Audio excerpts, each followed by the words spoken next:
according to Verizon. So I'll call this meeting to order. Roll call, please. Weber, Here. Nystrom, Here. Teben, Here. Pritchard, Here. Melhouse. Here. Well, welcome, Julie, for your first official meeting. Thank you. For new board members, every year the board comes up with goals. And these board goals, we'd like to get them approved by our September meeting. And they're basically what we base our evaluation of the superintendent on ultimately every year. But more importantly, it's what we care about most we think is most important for our students, for our school district for the coming year. Different school boards have different ways of doing it. Every year, every time I ever go to a state school board association meeting, they start talking about board goals. They always say board goal number one is should be something about improving the academic standards and the academic abilities of our kids.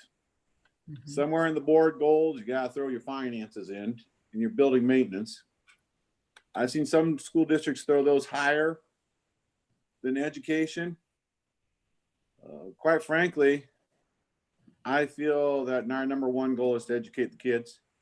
Second and third are to do it within budget and have good facilities to be doing it in. With that said, I'm going to turn it over to Julie and let her lead this discussion. Oh, fantastic. So one of the things that I think I shared during the interview process that I think is really important when you talk about academics is you need to have, a very clear vision and clarity with regard to what you're striving for. And so something that we had talked about in the last board meeting was with regard to equity. And so one thing that was pretty clear to me is that there's a high interest level in that, but I see that being rolled into our strategic plan and into that portrait of a graduate, because that's essentially a promise to our community and to our students that when you enter Boone schools in kindergarten, by the time you go through our system, here are the skill sets that we will be able to send you post-graduation with. So whatever path you may wish to take is kind of what the portrait of a graduate's about. And you've got a really good start on it because you've got a strong CTE program. And honestly, a lot of that portrait of a graduate is stolen from CTE and those standards and looking at just what is it that you'd like to see students accomplish. So I would propose that I know a lot of times you have an academic goal of percentages and test scores and things. So I need to know where you are with that, or if you prefer to have the academic goal be more around the strategic plan. I'm just not as familiar with this board's preferences with regard to that, because I would agree that academics should come first. That's why we're here. That's our role. But how we frame that is really kind of up to each community. But Julie, this is Pam. Mm-hmm. I was pleased to hear that term, portrait of a graduate, Mm-hmm. and how, how are we going to prepare our students to walk out of graduation ready to meet the world, whether it goes, they're going to go to college, or they're going to go into a trade, or they're going directly into work of some kind. And as things seem to be shifting in our state and nationally, away from GPAs and ACTs and those types of things, I think a real clear picture of what we want kids to be able to do. Well, and I think what's is important. That's my take on that. So I'll piggyback on that, Pam, a little bit, that I think what's also really great about a portrait of a graduate is it involves all stakeholders. It's not just educators saying what they think our students need.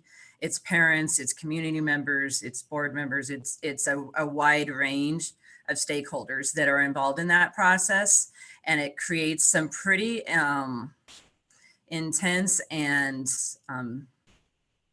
purposeful dialogue that I had not experienced previous to going through those processes before. It really lends itself well to conversations that I think most communities don't typically have. So. And personally, having struggled with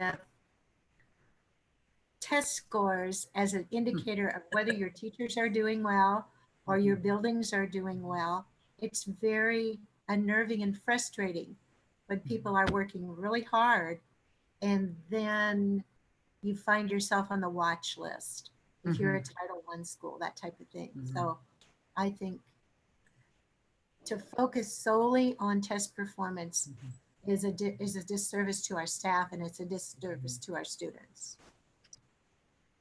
Hey, Julie, Mm-hmm.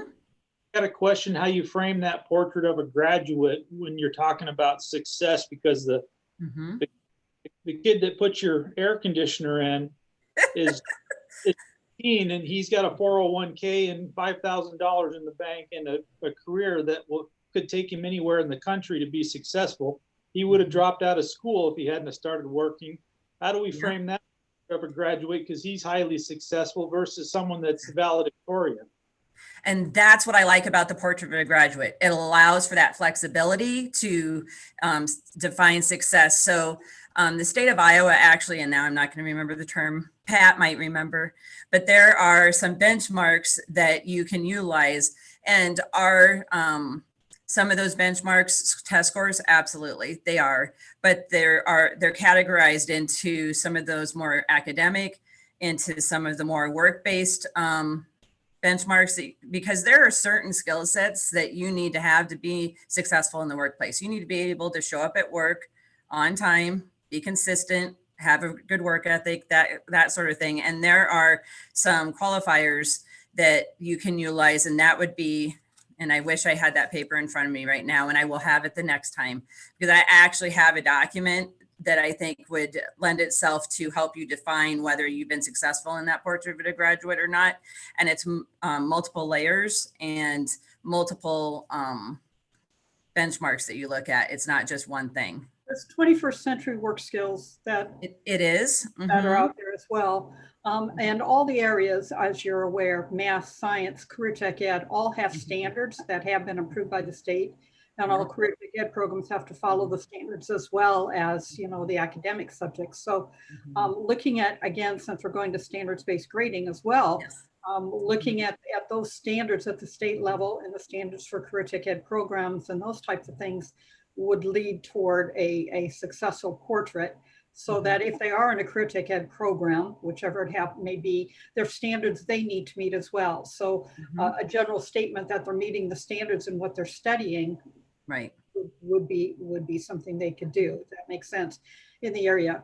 I've always kind of thought sometimes that, well, you know, I'm a lover of career tech ed, that we sometimes have it backwards. Although we do need to prepare kids with all the math and science, etc., they also need to have that career tech ed, because otherwise they mess around in college and change majors 5 times. And we kind of do it backwards. You know, you get in college, those gen eds are those things you have to take.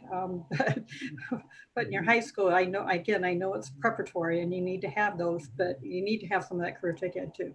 Well, and that's where that work-based learning comes into play, even at the elementary level all the way through, is to help provide some meaning to those students as to why they're learning about those pieces as well. Because how many times have you heard kids ask, you know, why do I need to know Algebra 1? And when you can demonstrate through a particular job or task or project, working with real companies, that resonates with kids far more than having a teacher just lecture to them about why it's important. It's really important that they're able to apply that. And so that would be another way that they could help demonstrate that they have that capacity. But I think it's also, it's not a 1-year thing. So that's the other thing that I would let you know is, while we might be able to identify kind of the basic areas we would like to focus on as our areas of emphasis for a portrait of a graduate. There is some pretty deep work that our staff will have to do with that in further defining what it looks like in the classroom on a day-to-day basis. But it at least is, again, something that we are all in that together, and it's not just solely led by educators. I mean, we absolutely have a large role to play, but I'm a firm believer that we all have a role to play in our children's education, whether you're employed by the schools or not. So, Well, I was glad to hear that term, the 21st century skills, still was real, because I've been out of there for a while. But we unpacked those and looked at those real carefully when they first came out, because they're important. They're how kids succeed, like Jeremy was talking about. Yeah. And I apologize. I wish I could remember the term that I used for that document, but I will bring that to the next meeting. I'll find that in one of my boxes still that is somewhere. I'm not sure what you're referring to, or I would try to help you out, but I know it's just escaping me right now. So you'll know it when I say it, Pat. now I'll go, oh, duh, why didn't I think of that? Exactly. How do we phrase this to work it into our goals then? I mean, what's a goal look like that to represent what we're talking about? For the district to develop a portrait of a graduate? Keep I mean, that's a goal in and of itself. Yeah. And then as we go through the years, we can become a lot more specific. But if we can develop the portrait of a graduate to start with, and then kind of work our way through that, we can get more specific as we move along, because then we'll also have baseline data within that we could base it upon. Because the document that I keep talking about that I can't present right now would provide us with some baseline data. And then as we progress through this process, then you could use that to help give you some more quantitative information as to how you're progressing. Another thing I think we need to think about, we're making this, is looking into making sure our students are continuous learners. Because we all know how this world is changing this day. Things are changing so rapidly. It changes every day. I use coronavirus as one thought, but look at computers. The technology with computers and all the applications, they're changing every day, such that our students need to be continuous learners. They need to learn how to continuously keep up to date. They're going to need it for their work. Jeremy, I'm sure that things change in the plumbing and heating business on a monthly or weekly, definitely yearly basis. You get the updates on the new furnace systems, new ideas as far as saving energy, that type of thing. Teaching theories. I've been on this board for 7 years now. I don't even want to think how many different educational theories I've heard kind of come and go.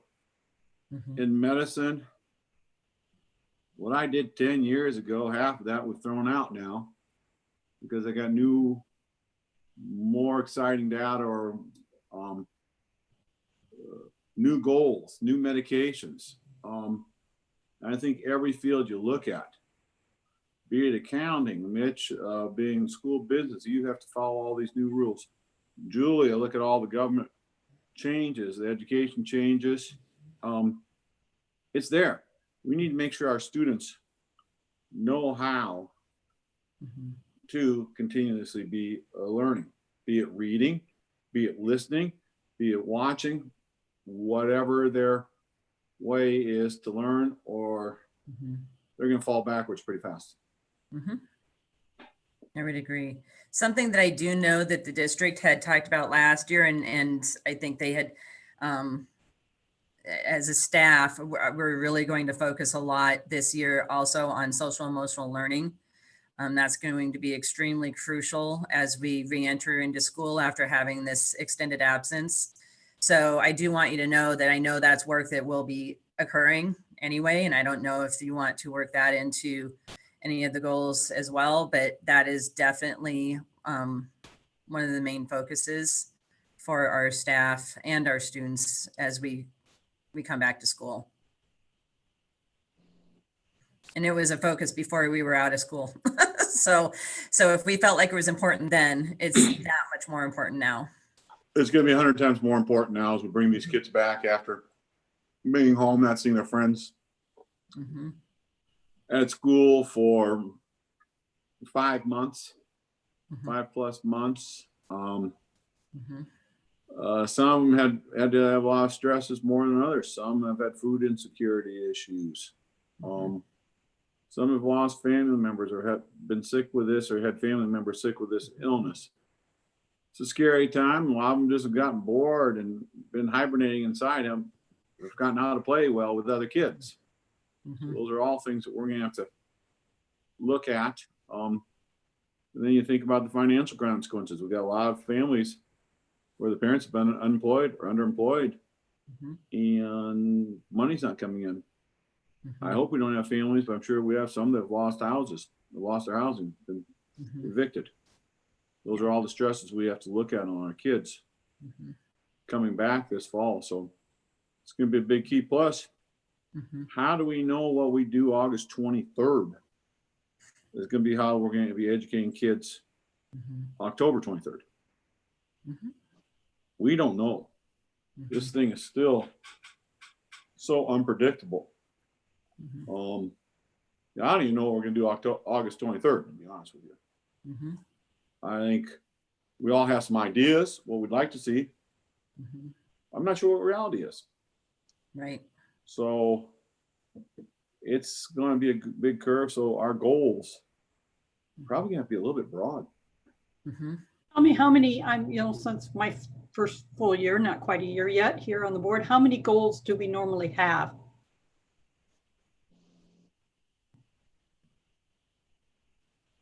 We have goals in three areas. Like 4, did we have 4 goals and then 3 subsets under each goal, if I remember right? Or maybe that was 2 years ago. Let me look it up here. It almost got too, I think we cut it down some because it was almost too hard to sort through all those goals.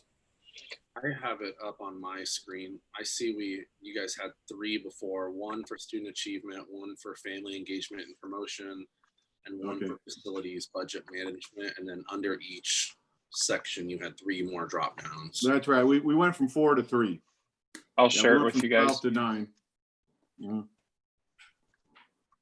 And I think that's better as well. I'm glad you guys did that because I do think if you want to do something well, you need to be able to really dig into it. And if you're trying to accomplish too many things, then you do a lot of things, but not well. Yeah.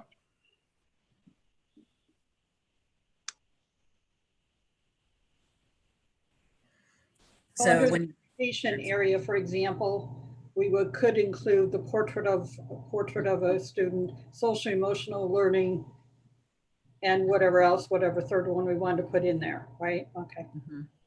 Right. Those would both fall under that educational plan. They would.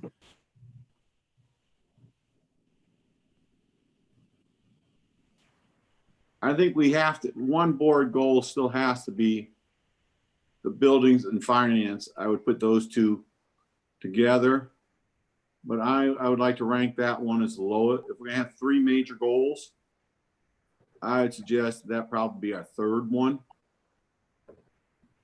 Even though it's important, we need to get this land purchase, we need to get a bond through. But I guess when I've looked at other schools that they've had that as their number 1 goal, it's turned me off on schools because I thought they're forgetting what their number 1 goal is, and that is education students. That's why I'm saying that administrative side needs to be 2nd or 3rd. Maybe, and I'm just trying to think academically if we want to focus, because Pat's right. I mean, portrait of a graduate could be under the family engagement piece as well as academic, but I'm thinking the work that we're doing with standards-based teaching and learning is also very academic.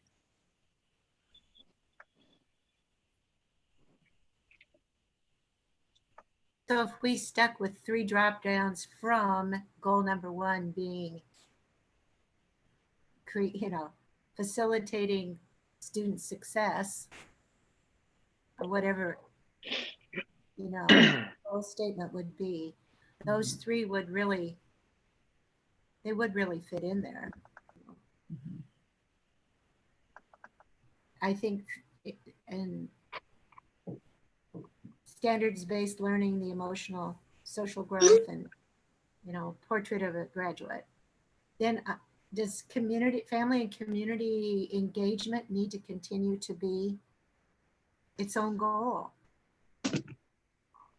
That was a goal for several years prior, and I think there's been a lot of progress made there that maybe that could turn into a drop-down goal.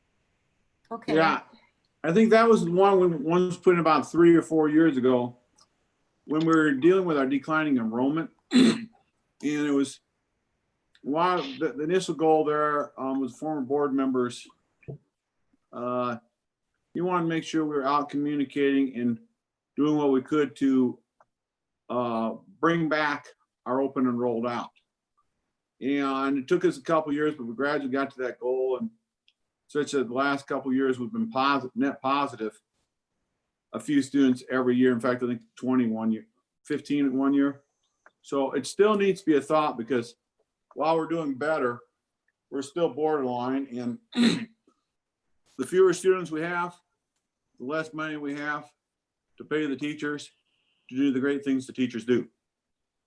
So we still need to. Yeah, we still need to be communicating with our community and our families. And I think that engagement is crucial, because again, if kids see that their parents are supportive of the schools, and it's kind of like that old adage where if you hear it everywhere you go, then you start to believe it. So if you can hear education is important in school, education is important out in the community, education is important when I'm at work, that can transcend into positives more than just open enrollment, but just in their student success in the classroom.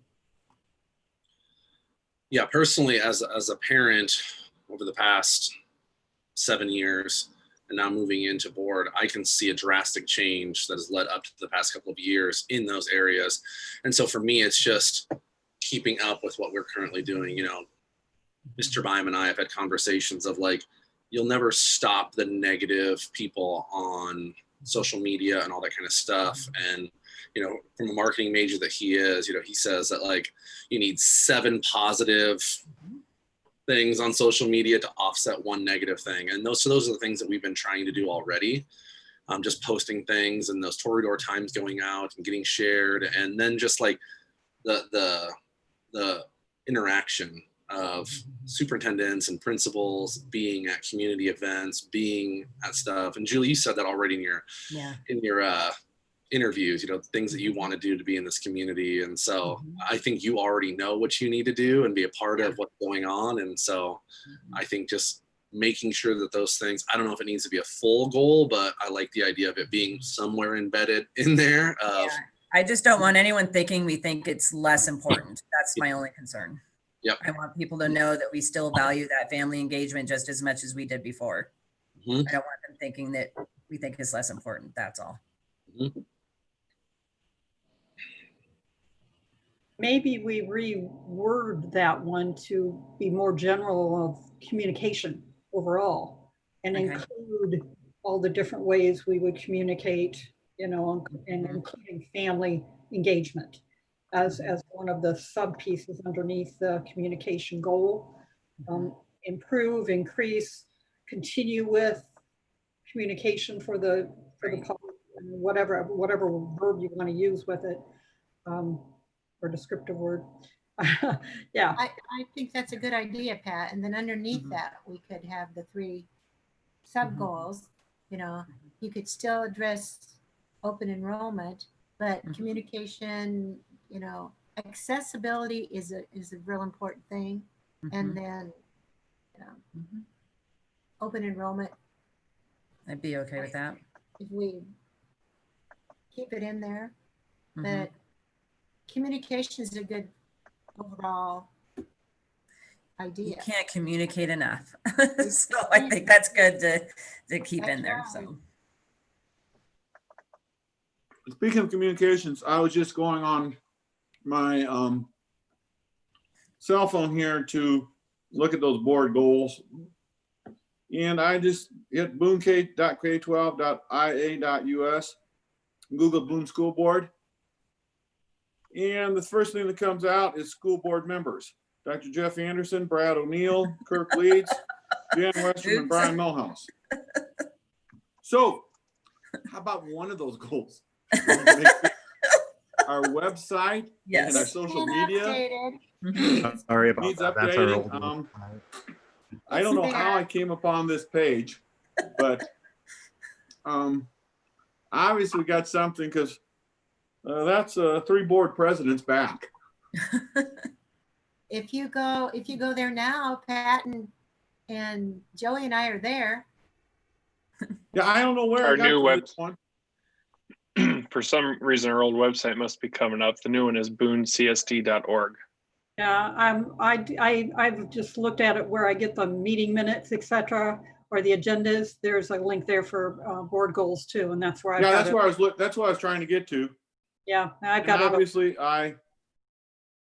the Boone.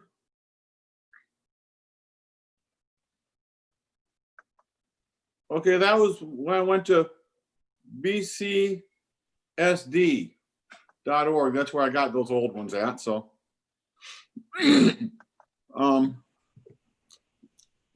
let's see here. Those darn digital fingerprints, they don't like to go away very easily. So, No, I know they don't. So we try to teach, when I was in youth ministry, we try to teach that to our teenagers so often of like, when you say something, it's there forever and ever and ever, no matter what. So I know. Do you want me to share it so you can all see it? Sure. If you can for a bit, I'd appreciate that. Well, Bob has to let me share it, and if Bob will let me share it, because right now I You can't. should be able to share anything. It says host disabled participant screen sharing. Does it work now? Let me try. Share. Yes, it does. Excellent. Okay. There it is. Yeah, there it is. Yes. Mhm.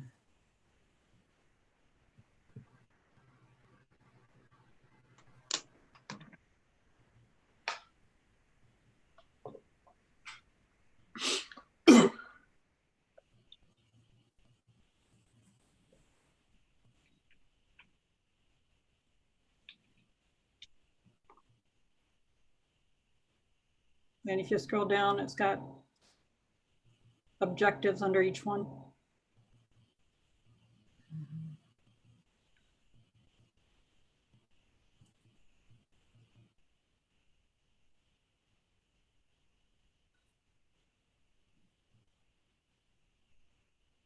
I think the first thing we do need to, as you've been talking about, is we need to get our 2 or 3 main goals. Well, Pat, scroll back up to just the red bar. Oops, sorry. Share again. Okay.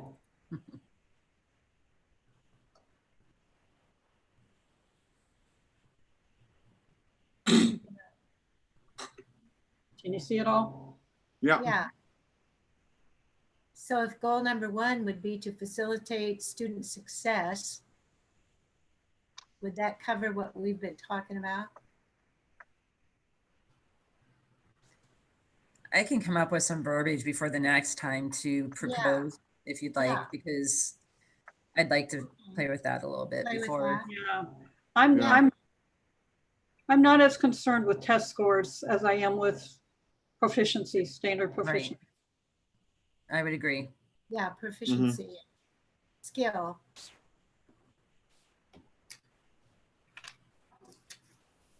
Obviously, we don't want our schools to be in the lower things at the state level either, but, No. and that's probably why some of these were marked that way. Mhm. Because we have to meet state requirements as well, but Mhm. Yeah, I believe. Now, the proficiency, that part of that is there. In the 9 through 12, we have the career preparation, that kind of goes a little bit more toward it, Mhm. looking at the graduation rates and the Yeah. college apprenticeship and military.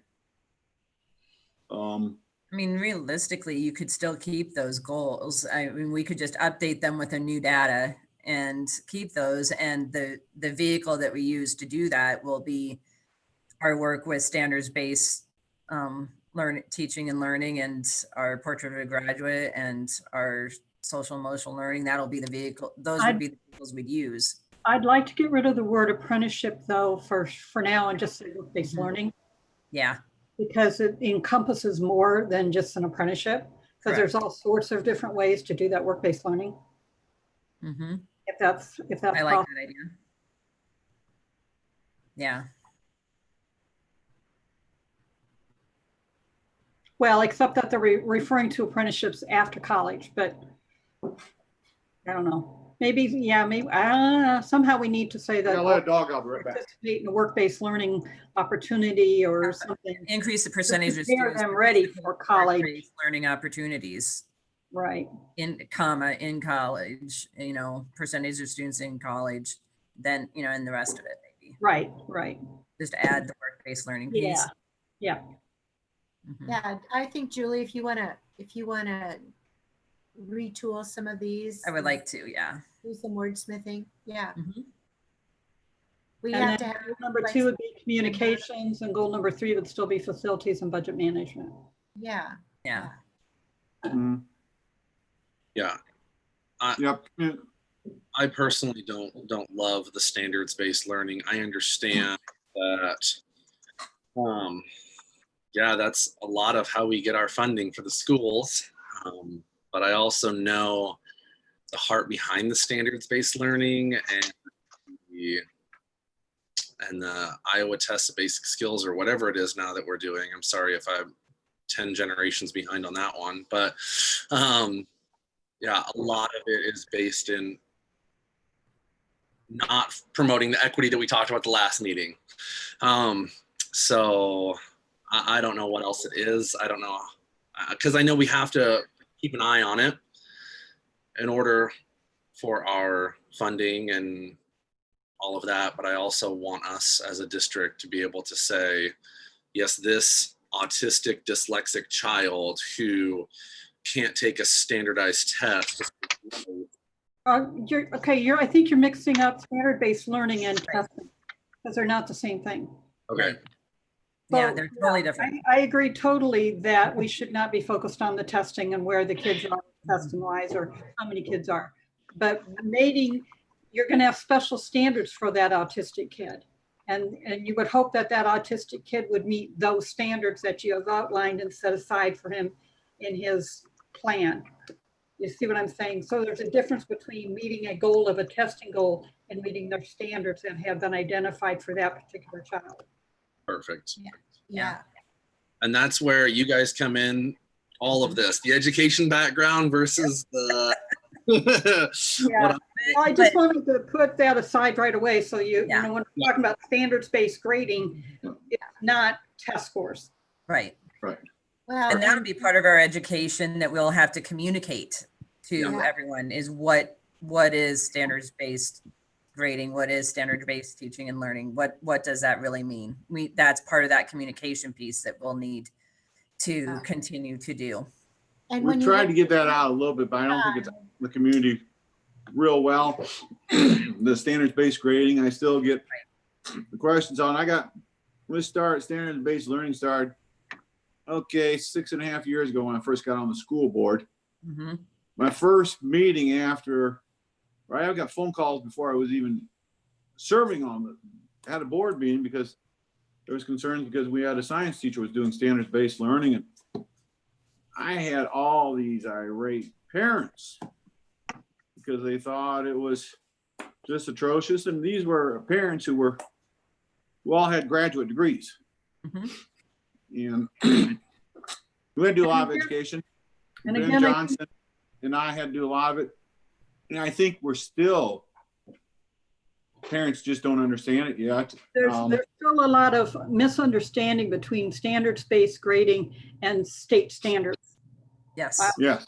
Because they both use the word standards, people interchange them and they're not the same thing at all. And that's where the education piece has to come in.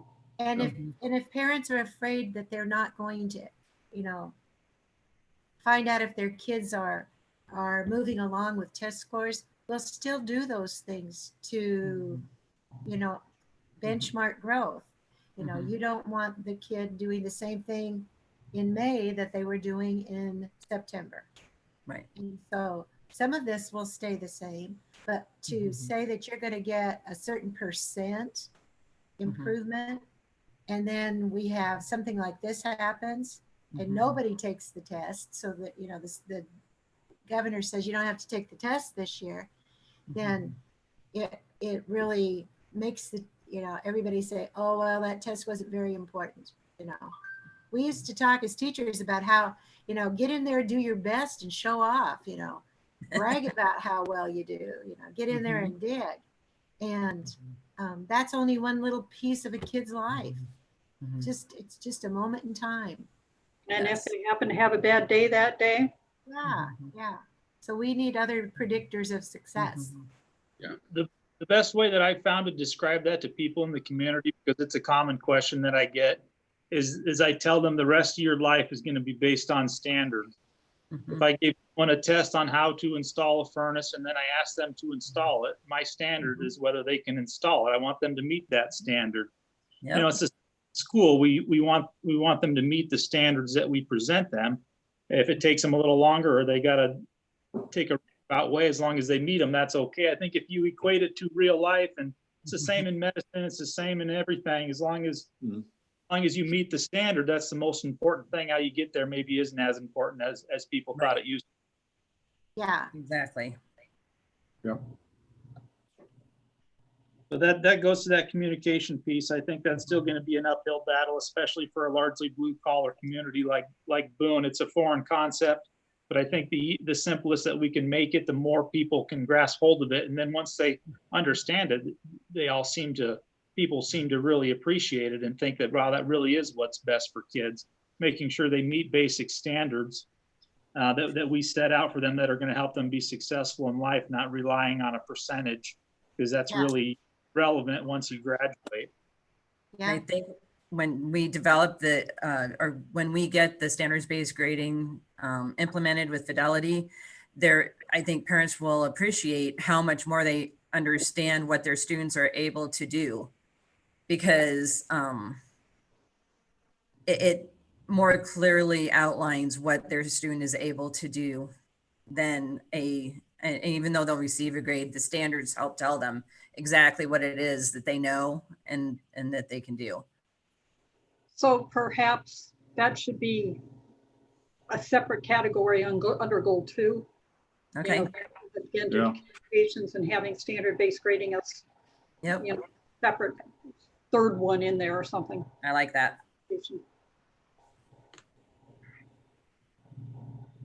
And then facilities. That's a tough one. Where are we?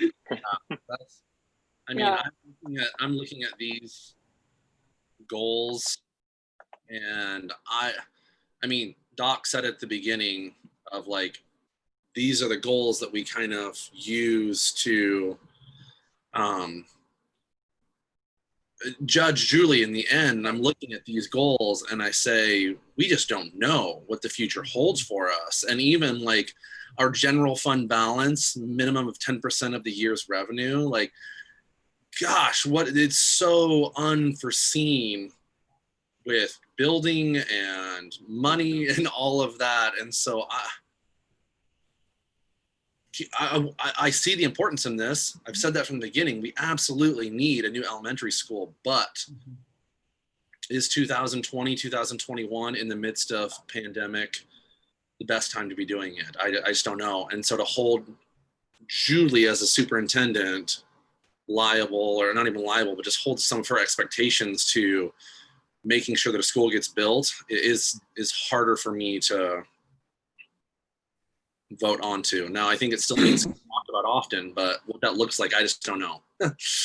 Well, my opinion is we still need to get this, again, my opinion, we need to get the land so we have it.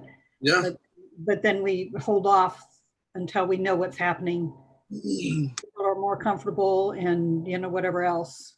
But I see what you're saying, Joey, but you got to remember that we're the ones that will be judging Julie on the backside of all of this. So if there's extenuating circumstances, that's our discretion, whether that was a fair judgment or a goal. So if it's something Right. we want to do, we can deviate from that goal depending on what happens in the next 6 months to a year. But if it's still a priority, then I think it probably should be left as a goal, understanding that it may need to be flexible as we proceed.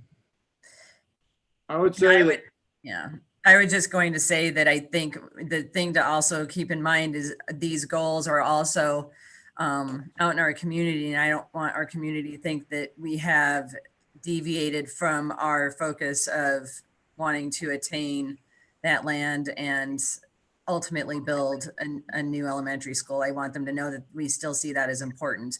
But I appreciate that you would take into consideration circumstances that may be beyond my control when we get to that point. I think you gotta remember, everything we're talking about today is somewhat fluid because of the coronavirus. Mhm. We can get all these goals put together, and then all of a sudden we get a major wave of it, and we have no choice but to shut down the school, or the state shuts down for another Mhm. 3 months this time instead of 2 months time. And the economy tanks again. All this could be changing. Mhm. So I think we need to have this still in our focus. That yes, indeed, this is a goal that, provided the economy and the coronavirus and everything allows for it, we could reach this goal. I mean, right now, if you look at this, if there was an evaluation from last year, we would say, well, we made a little bit of progress on the land acquisition, but coronavirus delayed us by 2 to 3 months' time. And we haven't gotten past to step 2 because because of the coronavirus, all that was going to happen in the spring, early summer. And coronavirus basically shut down all public discussions. Step 3, the budget management. You know, we've come out okay there. So you have to be realistic here based on what actually did happen in the city and in the state and the economy. I think we're at an advantage that we didn't list that we would have a bond issue vote, because that continues to be flexible and it's not written here. Mhm. So The other piece that I would also want to enter into the conversation with regard to my evaluation would be that there are new schools leader standards that I'm supposed to be evaluated on. And previously there were 6 standards. Now there will be 10. And I would like at some point for us to have a conversation about how those standards intertwine with the goals that we set as a board, and how those will be woven into that process, because the Iowa Association of School Boards will likely come out. That is another thing that got delayed because of the shutdown, but they will be coming out with some more guidance for boards on the new superintendent evaluation system this fall. So I just want to keep that in the back of your minds, and remember that that's something we need to also. perhaps as you're rewording some of these, you can kind of build those in a little bit. That would be great. Mm-hmm. The other thing I would I like can to do say right now is that when we talk about superintendent evaluations, there's different ways to do it. Mm-hmm. At one time, the board would get together in April, work until midnight, some night after a board meeting in April. Then the board president had to type everything up, present it to the board, and then the board had to approve it. Then we sent it to the hospital, to the superintendent for evaluation, for a review. Then we met until midnight the following month, going over everything, trying to remember everything from the last 12 months. What I am proposing is what we've did a couple years ago with Dr. Menard is I would like to have a short executive session at the end of every board meeting in the odd months. So we can spend about 15 to 25 minutes going over the evaluation, see what goals we're at, any questions that Julie has for the board or concerns she has for the board, and vice versa. So everything's more fresh in our mind. So that come next May, we don't have to be there until midnight or 1 o'clock in the morning. Going over things, we can just say, oh, well, where we were 2 months ago, yep, things are looking good. Let's finalize this and move on. So unless there's big objections, that will be my plan, is to ask for those 15 minute to half hour meetings, executive sessions at the end of the odd months. We're not going to do it next week because a little bit too early for Julie or for any of us to do anything after only, what, 13 days, something like that. So 11, about 12 days. So I just wanted to let the board know that. Well, Other could questions we tonight start that if that we have start with that Julie? tonight? Excuse me, Brian. Yeah. If we start that, could we start in November? You know, or do you just want to wait until 2021 and start in January? I'd kind of like to start in September just to make sure, just to get things ironed out, because we might be at that meeting just going over those 10 things and sorting this all out, because the School Board Association has not gotten that information to us. Right. Hopefully they will in the next couple months. So maybe that first meeting might be just sorting those out. Mhm. And then in November, start working on it more. Okay. But I think that we need to look at that, doing something every other month just to prevent things from building up. Because if you get things built up, it doesn't do any good.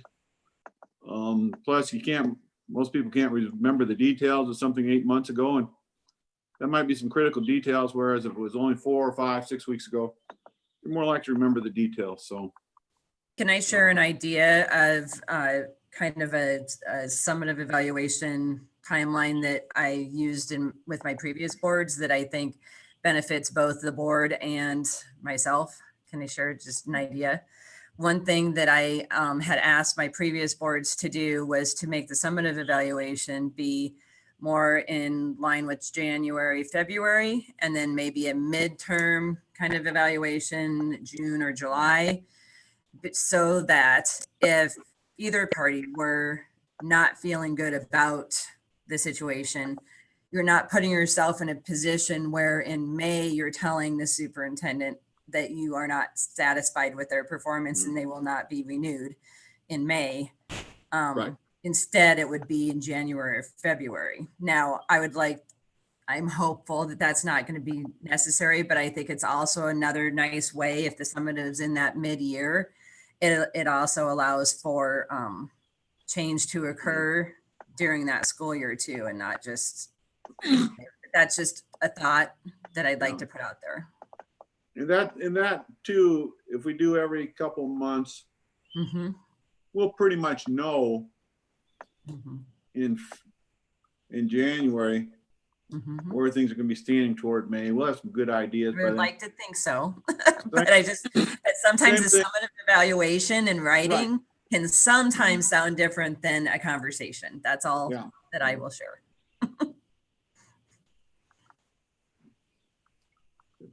Other questions for people tonight as far as what we want to do for board goals? Or Julie, do you think you've got enough information to kind of I think so.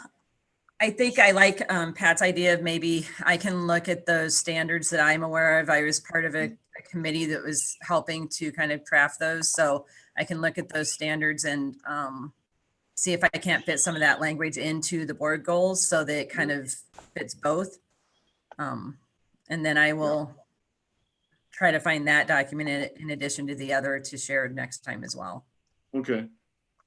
Yeah, maybe if you ever find those, just shoot them on as an attachment for on the Friday Okay. newsletter. That way we can take a look at them somewhat on our Yep. leisure. Mhm. And so we'll be able to talk about those in subsequent meetings. Yeah. I think it's really tough. We've got board meeting next Monday night. Mhm. Do you think we're going to be able to, you have enough put together that we can talk more about the board goals, or do we want to postpone that to the August meeting? It would be very helpful to me if I didn't have to have it ready Monday because I'm trying to open school. So I'm trying to get a plan developed. And so that's something that I also wanted to just kind of get some feedback on if I could today with regard to, I know, we're planning to provide an update on our planning with regard to that hybrid possibility. But we have Thursday, a 2-hour time frame on Thursday that we're able to meet administratively, and then we still need to be able to meet with more staff after that conversation. So I'm wondering if like a final plan couldn't be approved until August, so we can make sure the Department of Ed doesn't tell us something different. And at each subsequent meeting, we can be giving updates, and my plan would be that our rough draft would be put out to the community for feedback before we finalize it with the board as well. So that if there's feedback that we didn't think of, we're taking care of it before the board approves the final plan versus after when Yes. it actually goes out. I do have on my calendar that the 21st, we were supposed to have another work Mhm. meeting. Right. Are we? Okay. Maybe that would be a good time to at least discuss where you are with Yes, it. at that absolutely. time. Well, and I'm happy to Julie- discuss on Monday You where might we want are. to include also within your plan your doctorate work that you're working on, or Mhm. Yeah. With regard to yeah, the as applicable part. yeah. Thanks. Yeah. Yeah, I think that given all this, I would say the board goals, let's not worry about that next Tuesday. We'll put this on the discussion pool for Yeah, the 21st, Mhm. and we'll banter it a little bit more. Hopefully Julie will be able to come up with some generalized ideas.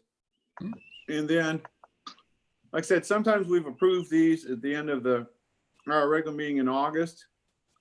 And sometimes it's been September before we had them tweaked properly to approve them. So I don't think, my view is I got until the September meeting Okay. before I get worried about not having our board goals. Excellent. Julie,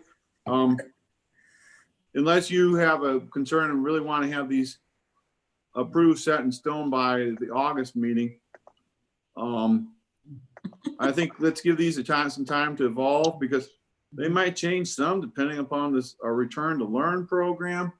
Yep. And everything else. So I think we've had some good discussions tonight, but That we helps gotta see me. what's gonna happen. Proposal. Mhm. Yeah, I personally am more concerned about you getting acclimated to Boone and meeting people and Mhm. return to learn and all of the extra stuff you have going on right now than goals. So yeah, that's. I appreciate that. Thank you. Yeah. Jeremy. Yeah, Jeremy, I think you're waving your hand. Just a quick question. How's the response been to the family survey you sent out? Fantastic. So the last time I looked, 964 responses. The last time I looked. Are you seeing any trends in responses, or is it kind of all over the place? There are trends. So it Okay. will definitely help inform our decision making. And Good. I've been working on a staff survey today, which did not get completed yet again, but that will be coming out soon as well, because I need, I think we need to make sure we're gathering as much input from as many people as we possibly can to make the most informed decisions. And it is very nice when you start to see some of those trends come out. And it's also lending some further questions that we will likely put back to the community after we've received some of that feedback, because some of their responses elicit further questioning. So I hope they don't get surveyed out. I tried to make the first one really short and make it concise. But I definitely want to make sure that they know that we want to hear their voice. So No, I think that's 961 great. on a survey like that, I think that's got to be pretty close to a record. Yeah, I Pam, think- Pam, do you remember anything getting up to that high of a Never. number? Never. If we got between 200 and 300 responses to a survey, we were happy. That's what I was thinking too. 300, 350 was a miracle. It So was good. to get Um, 960 statements, Yeah. that's a lot of good data for us to look at. Yeah, very surprised to read about that Senate File 2510 that extended open enrollment till July 15th. mhm, That was a surprise mhm, mhm. because I hate to see us lose a lot of revenue. We're working on that aspect. So hopefully we'll be able to share an update with regard to how we might be able to accommodate our students. So Yeah. we are, yeah, there's a lot that goes into the return to learn plan, but having that kind of feedback from our community is absolutely essential in that planning process. Yeah. Yeah. Mhm. Thank you, state. Yeah. Well, and then the one thing I would share with you is if people ask why we didn't have a comment section on that particular survey, it really was meant to be an initial survey with pretty specific questions. As we move further, there will be opportunities to have more commentary, but that was not the intent of the first one. So. Okay, I'm just checking here. Is there anything in the chat room or anything online? Bob, Joey, you guys kind of look for those more than I do. Nothing.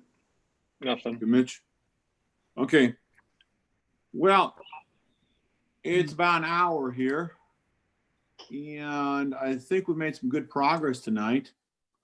I guess I'm thinking about maybe it's time to adjourn now. We've given Julie plenty of work. It's not like she didn't have anything else to do. She'd probably like to get home and see her husband sometime tonight. So I'll entertain a motion for adjournment unless someone has anything else they'd like to talk about. And I move that we adjourn. But Julie, can you stay on after everybody leaves just for 1 second so I can schedule some time with you? Absolutely. Okay, is there a second? Second. Okay. Moved by Mrs. Stevens, second, and we'll say Mrs. Nystrom beat Joey out by a split second. All in favor, say aye. Aye. Aye. Opposed, nay. Okay, thanks, folks. Next, one quick thing. Next Monday night, I would like to have as much of us live as possible, kind of like we did the meeting in March. So I guess Mitch, Joey, Jeremy, myself, Julie, if we can get the cafeteria kind of set up. Bob and Mitch, you should have kind of a game plan or idea of how we did that. So that if we have people that want to come and talk, we'll have some seats for them and we can show that we're back to getting a few things back into the school. We'll be over 6 feet apart, so we probably don't need to be wearing the masks, but I think it's important that we start showing a little bit of normalcy. Now, I understand that Pam, with extenuating circumstances, will make sure that the two of you are on board via the Zoom line here. And we'll go from there. Okay, thank you. Okay, Is this the meeting? Okay. Thanks. Have a good night. Appreciate it. Is this the meeting we're gonna have the roundtable discussions about equity and stuff? No, Okay. this is Okay. a regular school board meeting. Okay. Absolutely. The equity issue, that's a separate topic. That'll be a separate night meeting. I don't know if it'll be in July or August. Perfect. I think Julie and Jill are still working on that project. Yep. So I just make we'll sure see what we're happens. community now. Have it. Pat, you're the host now. Bye. Okay, bye. Right. You guys. Yep. I think it's still live. Oh, Bob is the host now, good. Julie, I'm just looking. I Hey, know hold on one second. Okay. it's not private. I mean, it's okay. I'm just trying to. I think it's done. Okay. Oh, you want to make sure the recording is done. Okay. Yeah. Recording off? Okay. I don't know what I'm trying to look at a cooler night. And I don't want to do it on a Friday night. I hate to do it Saturday. Are you home Saturday? Are you doing anything Saturday? This Saturday, Bog, can you turn it off, Bog? my 2 children are coming home. Oh, So okay.